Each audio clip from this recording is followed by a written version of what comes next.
Okay. Everybody's saying just how cool it is to have you here on the show. And they say, I love The Good Doctor. One person is writing, wants you to know that it's going to be 15 years in September that they were diagnosed with Asperger's at the age of 24. They want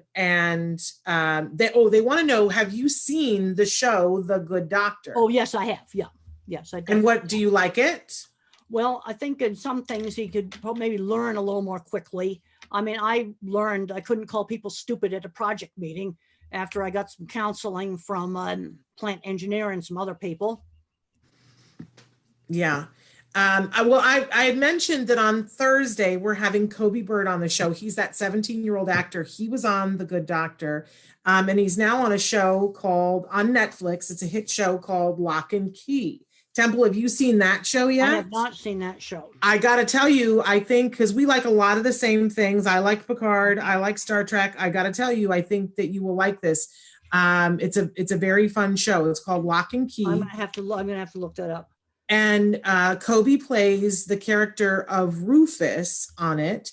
And it's based on graphic novels that were written by the son of Stephen King. Did you ever like any of the Stephen King stuff? Yeah, I've read a lot of Stephen King stuff. Yeah. Now, sometimes that's too much for me, but this is written by his son and it has a huge following, but I think that you will super enjoy it. I'd love to hear your opinion of that later on. Well, I'll have to look the show up. And okay, you have another question there, quick? Okay, what are your thoughts on authentic, and this goes right along with it, authentic representation in entertainment? So when you see someone on in a show, let's say on Picard, and they're playing somebody who's deaf, do you feel like that should be first considered someone who is actually deaf playing that role? And when you see characters on screen playing autism, like for instance, Dustin Hoffman in Rayman, he played a character and he was acting. He was playing somebody who was on the spectrum. When Claire Danes played you, she was not an autistic actor. How do you feel about people who are on the spectrum playing people who are on the spectrum? Well, I like to see people on the spectrum play in shows, but I'm more in the middle of the road on a lot of these issues. And Claire Danes, I thought she did a great job. She channeled me. She became me. And I've actually counseled Dustin Hoffman. He looked at Joe Sullivan to see what autism looks like. And I talked to him about the sensory issues and the anxiety issues. And I remember I said, Dustin, imagine how anxious you were when you went to your first big audition. Now just imagine if you had those kind of nerves all the time for no reason. This was stuff that I told him.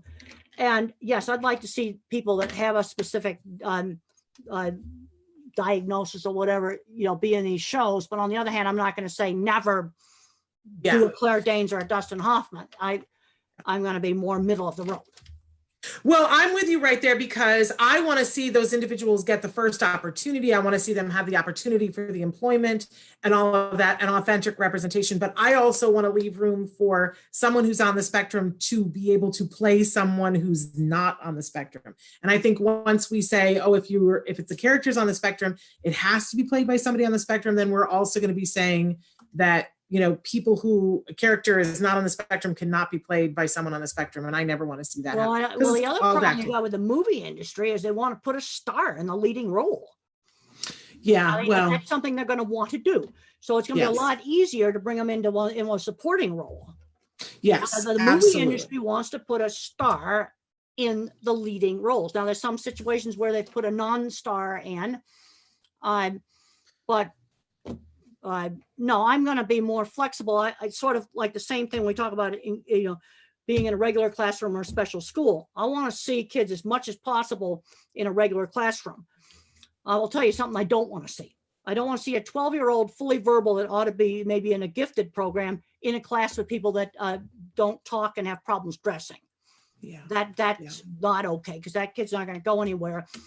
But I want to do inclusion just as much as we practically can do it. Yes. But then I don't want something. See, I visualize things I don't want. He's sitting in the back of the regular classroom, just doing stems and not learning anything. That's not. Right. But you see, I see specific examples of scenarios that I would consider not acceptable. Yeah.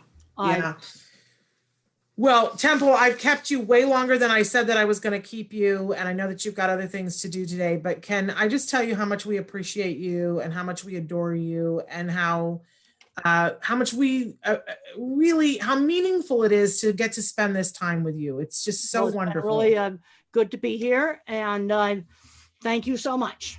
All right, and let's go to a robotics tournament. Let's go back to Houston to a robotics tournament, I think that would be and we'll great. see NASA again. I'd like to do that. Okay, great. All right. I think I'm All going right. to take the meeting now. Okay, goodbye. Thank you. Bye, All right, Temple. bye.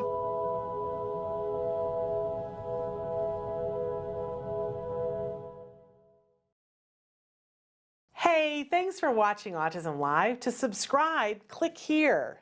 And if you'd like to check out some more of our videos, click here.